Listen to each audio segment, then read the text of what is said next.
Yong of Lanao, Del Sur. Welcome to the House of Representatives. Now let's go to our governors. Any questions, comments from our governors who would like? Yes, Governor Pax of Mangudadatu of Sultan Kudarat. Maraming salamat. Good morning, everyone. I would just like to place a question for our visitors coming from the independent monitoring body. If you were you already briefed and updated about the recent numbers, updated numbers on the decommissioning process, as to how many have been actually decommissioned by the government? May we know the figures that you have been informed of?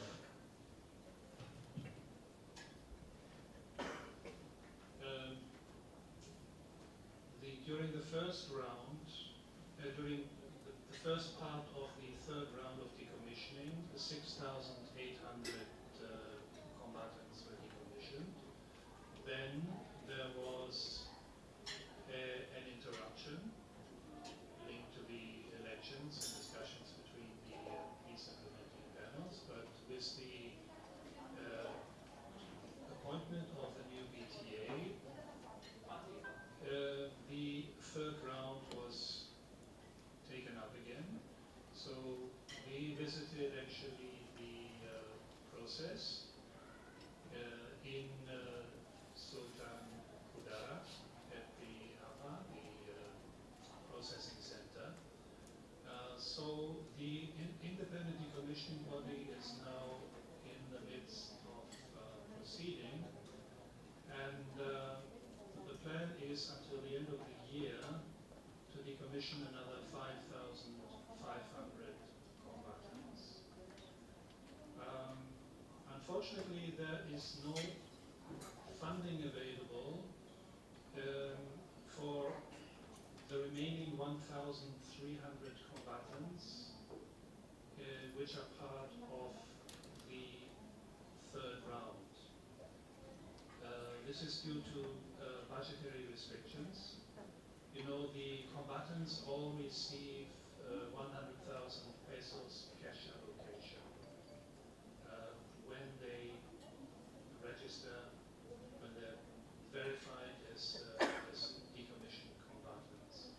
This is very well organized, and the DSWD is involved in this. So since the budget for the remaining 1,300 is not available this year, the third round of decommissioning will only be completed, most likely, during the second or the third quarter of 2023. So this is where we stand now.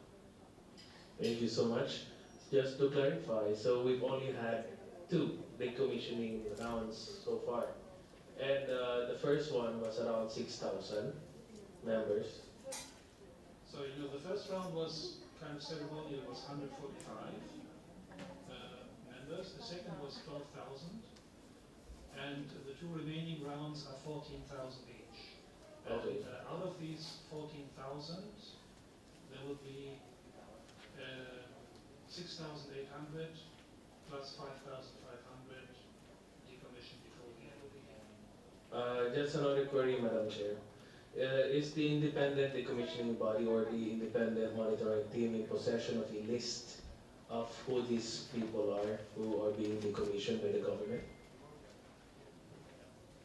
No, we are not given the list of the decommissioned combatants. This is between the MILF and the government and the independent decommissioning body. Thank you so much for your answer. Madam Chair, I would like that to be placed on the record. When we had Secretary Calves here a few weeks ago, what he said was that he was not in possession of any list. He does not know anyone who's been decommissioned because all of them, the list is with the independent monitoring team and independent decommissioning body. Yes, I would like to hear the clarification here. Just one clarification. Go ahead, sir. This is TPMT, not Yes, IEB. I understand. Team is different than understand. That's why it's a very good point that we also have to acknowledge the very fact that even the good secretary has admitted before the House of Representatives that the government has no record as to who these people are. We have the governors in attendance here. We have the congressmen and congresswomen coming from Barn. Even us, we do not know who these people are being decommissioned. The secretary admittedly does not know. We do not know. We have been never given a list. And it seems like the government is pointing fingers as to who has the possession of this majestic list that they seem to make it appear that it's of common knowledge. So it's a little bit worrying on our part because we are already the local leaders down there, but we do not know who these people are being decommissioned.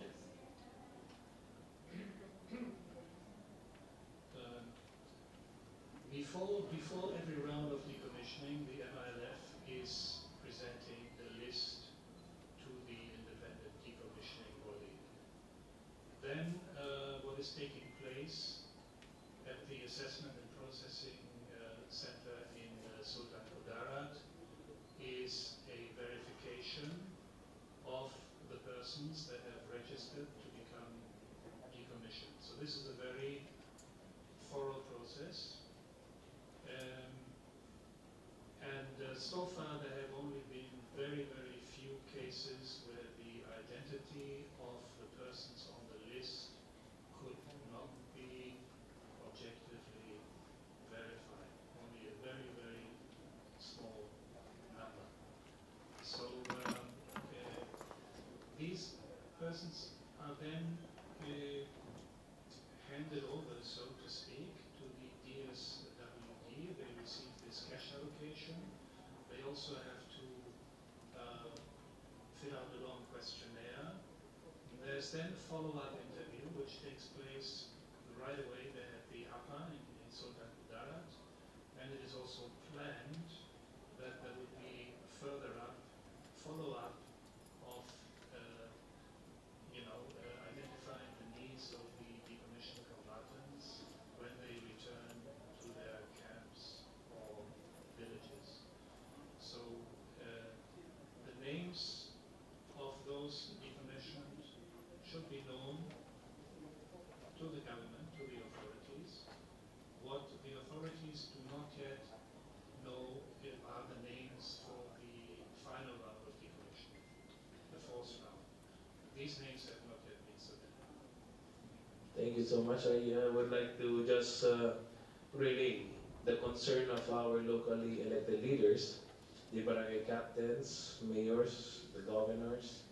I would just like to relay this concern to this august body and to our visitors, our guests from the independent monitoring team, that the local leaders, I mean, there seems to be a vacuum as to the verification and identification of who these MILF members are.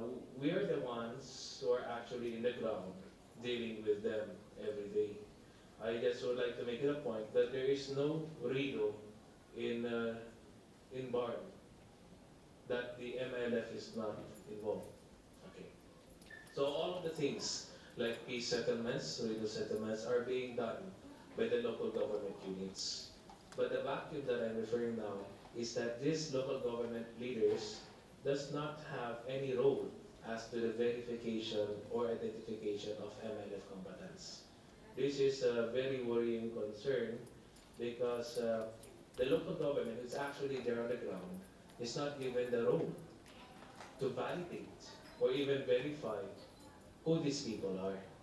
So this has been a concern for the last 3 years because even we are just surprised that why is there a decommissioning in this part of the area when all of those decommissioners were sent to Cotabato City were people that we never saw in our place.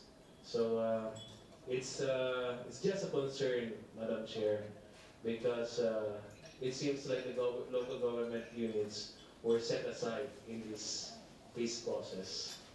So that's my first manifestation. The second one is that to avoid confusion, and my province is Sultan Kudarat. It's different Sultan Kudarat from the one mentioned. The Sultan Kudarat is that of Maguindanao, entirely different place. And third point is that what's worrying is that the OPARO, the Office of Secretary Galvez, appears to be lobbying here in Congress additional funding for decommissioning purposes. It makes me wonder, Madam Chair, that the Bangsamoro government already has billions of funds within them. If they really had good intentions to expedite the surrender of their people, they could have easily used the huge chunk of their budget for that purpose. So it's unfortunate that we don't have the Chief Minister again. I mean, I'm not sure if he was invited, but this will be another question posed for him in our next meeting as well. So that's our concern, sir. We do not know who the MLF decommissioned people are. We are not in possession of any list. It seems that we do not have any role in the identification of these people as well. So it is as if the local government were thrown outside the window. So that's my manifestation, Madam Chair. Thank you. Thank you. Sir, I hope you would include in your report that there is a refusal on the part of OPAP, Secretary Galvez, to show us this list of combatants under the premise that there is a confidentiality clause in the agreement or the contract with IDB. So how can it be confidential when it is of primordial importance to the peace and order of our country? How can they not inform the governors, even the members of the House of Representatives? They wouldn't show us the list. How come they would show it to DSWD but not show it to us? So that's an issue that we haven't settled yet. That's why we're hoping to have another meeting with them. And I hope you can include that in your report. It's important for us that the governors see the list so they can verify who these combatants are. They are the best. They are the people or the best people in position to verify the combatants or alleged combatants in their own provinces because no one knows their people better than them. So we have to show them the list. If not the House of Representatives, at least the governors. But they cannot hide behind that so-called confidentiality clause. I hope you include that in your report. Thank you. Madam Chair, Yes.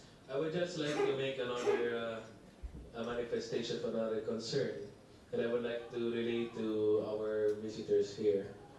While there has been series of decommissioning, and the local government was never consulted with. Even up to now, we were never consulted about the decommissioning. I would just like to raise this concern that is very alarming, is that despite of the repeated reports of Secretary Galvez that everything is going well, it appears that there is even, I will leave the other matters for the governor to speak, but as far as here, in my province, we have witnessed a proliferation of firearms among MLF members. There are even MLF camps that are newly established, and we wonder because while we are in the midst of decommissioning, we question the very fact that why are there more firearms going into the hands of these MLF members, and why are there new MLF camps being established? Personally, the extension of the Bangsamoro Transition Authority tells everyone that the Bangsamoro Transition Authority failed in its mandate for the first 3 years. They were just given another extension by Congress last year. But even though that happened, we just sincerely hope that BARM and the national government, as well as the provincial and local government units, should help one another in the in eradicating all of these firearms in the ground. We can tell. I would like to relay one more information that's good for everyone. We have a chief of police of a certain municipal police station in the province of Maguindanao.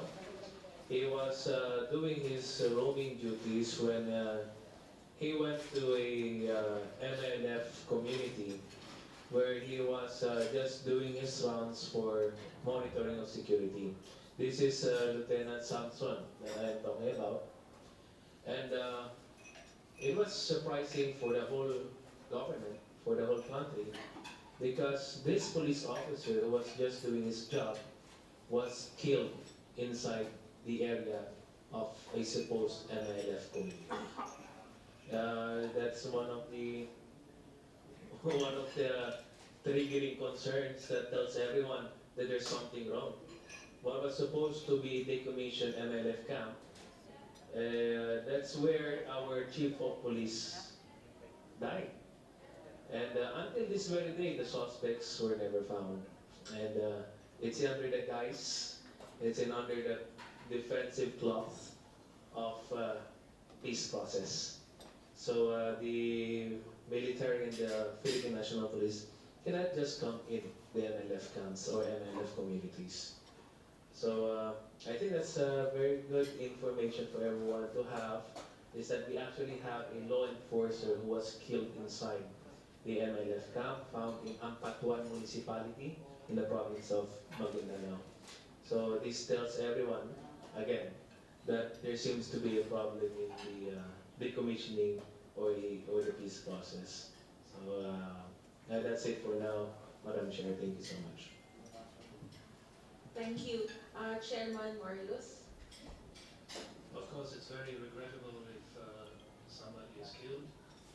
Um, there is, under the peace process, a mechanism of consultations between the two parties under the ceasefire agreement. Normally, when it comes to activities of the security forces in the camps, this has to be done with prior coordination. This is part of the peace agreements. And actually, the international monitoring team, we are the TPMT, the third-party monitoring team. The international monitoring team, which was led by Malaysia, they, for the time being, have not been extended, but they were responsible for monitoring, looking into possible cases of conflict between the two parties, and they were supposed to assess these. There have been very few lately, so the Bangsamoro is relatively peaceful. Some tell us that the Bangsamoro have never been so peaceful, but of course we understand that there are still issues going on. Now, you mentioned, Governor Datu, you mentioned the weapons held by the MILF. Of course, many of these weapons are supposed to be decommissioned, but it's also a fact that it's not only the MILF which keeps the weapons in the Bangsamoro. There are also issues with private armed groups which are supposed to give up their weapons. And there's a program to achieve this. There's also a program to address the small arms and light weapons. So this is something that should definitely be pursued further. So there has to be some kind of a balance in that area. When it comes to the issue you raised about the decommissioning, that you're not being consulted on the list There is a provision in the Bangsamoro Organic Law for a council of leaders to be set up. This body, the Council of Leaders, was meant to ensure that there's a dialogue between the BAM, the officials of the BAM, the Chief Minister, various other key persons, and the governors. So this would be a body where these kind of issues could be raised if you have concerns about this. So unfortunately, the Council of Leaders, we understand so far only informal meetings have taken place related to the run-up to the extension of the transition period. But we would consider it essential that this actually is formalized, that the Council of Leaders becomes a formal body under the intergovernmental relations, which will also give you an opportunity to discuss how better to coordinate with the BAM on programs, on investment into the province, etc., etc.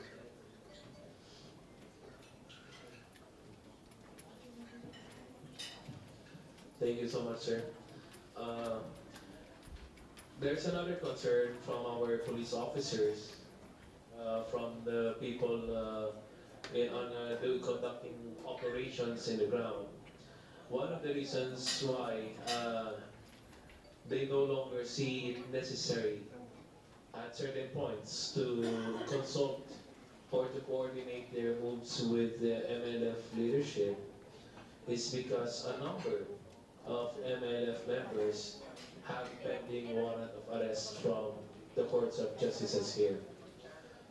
It has always been the case that whenever they coordinate for the execution of a certain warrant of arrest, when the cops arrive, it seems that everyone just disappeared. So one of the reasons why at certain points our law enforcers are as hesitant to coordinate is that they would like to apprehend all of these individuals.